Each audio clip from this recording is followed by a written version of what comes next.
Final match था स्वर्गीय Neeraj Jha memorial cricket का, क्या कुछ बोलना चाहेंगे? और जिस तरीके से सबने बोला है कि धीरे धीरे इसको आगे ही बढ़ाना है।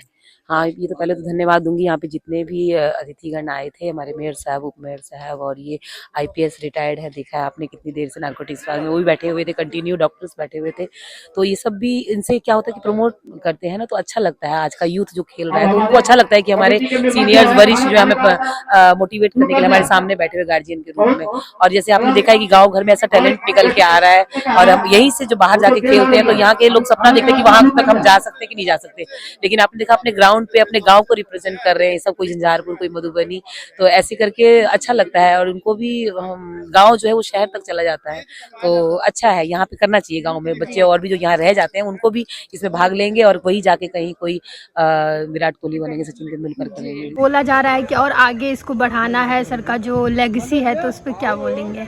शुरुआत 2 साल हुआ है, तीसरे साल इससे बेहतर करने की कोशिश में ग्राउंड होगा, हो सकता है तो चेंज करेंगे वाटसन स्कूल या बेनीपट्टी हाई स्कूल का फील्ड, उसमें जो बेहतर से बेहतर इससे हो, ज़्यादा बढ़िया से हो पाएगा वो करने का प्रयास करेंगे। काफ़ी सफल क्रिकेट टूर्नामेंट का आयोजन रहा है, कैसा महसूस कर रहे हैं? सही होगा, अगर आयोजक है अच्छा हुआ है तो सही महसूस होता होगा। स्वर्गीय नीरज झा जी की स्मृति में ये क्रिकेट टूर्नामेंट यहाँ प्रारंभ किया गया था, और उसी अनुक्रम में इस बार भी ये टूर्नामेंट हुआ।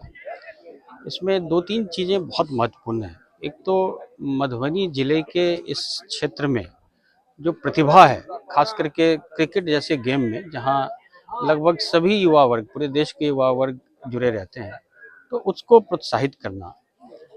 और वो इसलिए भी बहुत महत्वपूर्ण है कि जिनके स्मृति में ये हो रहा है, वो स्वयं में अपने आप में अपने क्षेत्र के विकास के लिए और हर तरफ से विकास के लिए, चाहे वो स्पोर्ट्स हो, चाहे सामाजिक और दूसरी गतिविधियां हो, सब में वो लगे रहते थे। तो मैं समझता हूँ कि क्रिकेट का आयोजन करना, क्योंकि क्रिकेट एक जेंटलमैन्स गेम है, इसमें आपको बड़ी थॉरली, एक तो जेंटलमैन आप बने रहते हो, सारे रूल्स रेगुलेशन देखते हैं, लेकिन उससे भी ज़्यादा महत्वपूर्ण होता है कि जो खेल भावना है, जो टीम स्पिरिट है, जो एक इंफ्रास्ट्रक्चर की आवश्यकता पड़ती है, और जीवन में भी आगे बढ़ने के लिए जिन गुणों की आवश्यकता पड़ती है, उन सब का विकास होता है।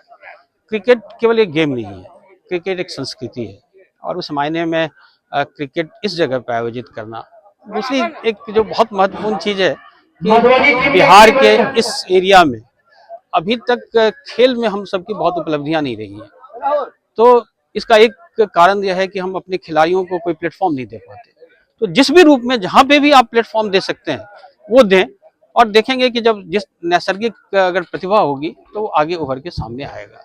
उस मायने में बहुत इम्पोर्टेंट है, और हम सबको प्रयास करना चाहिए, न केवल हमें बल्कि यहाँ के प्रशासन को, यहाँ के सभी लोगों को, कि हम लोग बेहतर सुविधाएं अपने बच्चों को दे सकें, ताकि उनकी प्रतिभा, चूंकि अगर खेल में आप अच्छा नहीं कर रहे हैं तो समाज अच्छा नहीं होता। आप देखेंगे वही समाज आगे बढ़ रहा है जिसमें एक इंडिकेटर है, बहुत अच्छा इंडिकेटर होता है कि खेल में आप कैसा कर रहे हैं, युवा वर्ग आपका खेल में कैसा कर रहा है। तो उस मायने में ये बहुत इम्पोर्टेंट है। क्रिकेट एक ऐसा खेल है जो हमारे देश के नौजवान, बूढ़े, बच्चे, महिलाएं सभी लोग खूब एंजॉय करते हैं, जो दिल से रिलेटेड होता है। तो जब दिल से रिलेटेड क्रिकेट होता है तो उसमें हमारे नीरज जी हमेशा इसी तरह जिंदा रहेंगे। और उनका ये जो एक पहल है, जो ये लगातार तीसरे वर्षों से मतलब बहुत ही बढ़िया कहिए आयोजन, तो हम तो यही कहेंगे कि उनका याद हमेशा स्मृति बना रहे, और ये जो खेल है इसको और आगे जैसे बढ़ता है, जैसे यहाँ ग्राउंड वगैरह का बात चल रहा है, तो वो बन जाएगा तो जरूर हमारा मधुबनी भी और आगे बढ़ेगा।